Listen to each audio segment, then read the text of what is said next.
Yeah, we gotta get guys back. 30 minutes. 30 minutes. 30 minutes. Leave it out.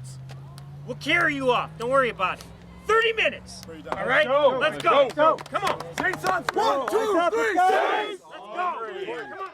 It has been a fantastic weekend. We've put in a tremendous amount of hours over this past year, and it's just been amazing to see kind of the fruits of our labor come to what we believe has been a really successful event.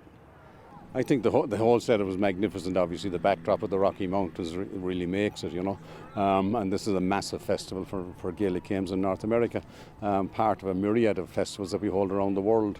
You know, the Asian Games are on next month. I've spent a weekend in France in the spring at the French Football Championships, and prior to that, we had the Middle Eastern Championships in Abu Dhabi.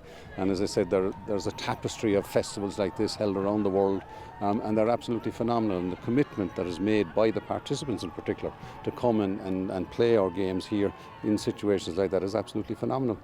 Hilda, 2 teams there who only took up the game 2 years ago. Is that a sign that the Camogie development plan out here is really working? I think it is. I mean, Cleveland, this is their first year in the Junior B and second year for La Locra, and I think it really does show how the progress is being made. Like I said it there in my speech, you know, you can see the difference coming out year on year. You can see the growth of Camogie and you can see the skill in Camogie.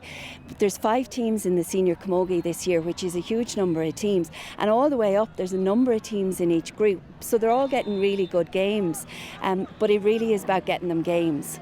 And from a ladies football point of view in particular, what are your impressions of what you've seen, the growth, the number of teams, the quality, the Irish, the non-Irish? I mean, I'm sure you've met loads. Yes, I mean, you know, from all over Ireland out here playing, but not alone the Irish girls out here, but I mean, it's the American girls. And you're right to say, we have a senior final every now and then, you know, you have the Charlottes here, and most of the girls are basically homegrown players here, and that's great credit to everybody involved. But the standard, I mean, the fitness levels, I mean, you know, they've taken to a new level out here, and that's great credit to the coach and everybody involved. And you know, you had Pittsburgh win the junior A.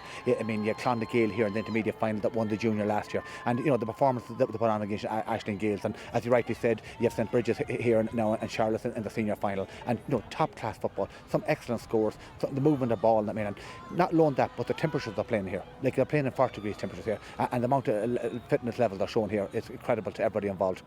And what have you noticed here as a guy who would know the scene in North America in terms of the size, the growth, the organisation? 2 things. One is the number of non-Irish people who are participating, and they seem to dominate a lot of the teams. And the second one is the towns and the cities from where they come from. They're well beyond the traditional places of Irish immigration into cities like Phoenix and Indianapolis and Charlotte, the Cayman Islands, Mexico, for instance. You know, think of the commitment that it was for those lads in terms of A, time, and B, resources to travel here. And so their commitment is admirable. Are there any individual stories you've come across, or any human stories that you've come across, just people that you've met? Well, I'm taken very much by the team in Mexico, formed in January 2023. This is August 2023, and they're playing in the national championships. You know, and the efforts that they make, and they had to get visas to come into America, not the easiest thing in the world. And so that commitment, I think, has been absolutely phenomenal. But I'm just so, amazed by you and impressed by you, and you can go out there and hold your head high because you're a fantastic team. There's the Irish girls, of course. I mean, Katrina Brennan, for example, for San Diego is just immense, but she brings all the other girls with her, the non-Irish. Yeah, I think so. I mean, look, when you look at the junior grades and that, there isn't that many Irish on it, but they do, and they're here a long time, to be fair. So, I mean, we say they're Irish, but they haven't been playing at the level of Camogie that they were probably playing at home. So it's difficult for them, because if they're only getting a couple of games a year, it's difficult for them. They have the skill, but they're pushing, and I suppose what they do bring is they bring the drive for other girls and the passion for the game, and then that just spreads. But what always strikes me is it's the number of Americans here that just absolutely adore Camogie, and the same with hurling. Like, they've just taken to it. It's brilliant, and we see it all around the world, but particularly in North America and in Canada you see it much more. And why is that? I mean, we know what the game's like, but why do they take to it so much from your conversations that you've had here?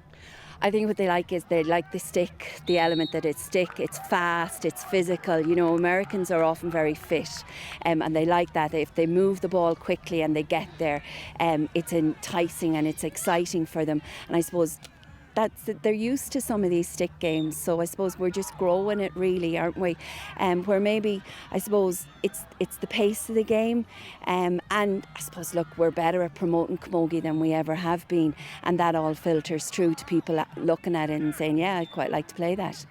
I think there's a few legacies that'll come out of this. One is going to be the legacy to the Southwest Division, which hosted this event. They will receive some resources from this that will allow us to support all of our clubs that are in our division and help grow the games. Another legacy will be some of the resources that come back to the local team, the Denver Gales. They'll have resources to recruit. They're going to really try to grow their youth program. And so the exposure that they're getting from this will get a lot of new players coming into the Denver Gales and also the Colorado Regulators. And then I think the state in general, just heightening the awareness of Gaelic games. One of the exciting announcements that came out literally days before the tournament is beginning next year, there will be an actual direct flight from Dublin to Denver. And that's just great for, building the community and awareness here in Denver.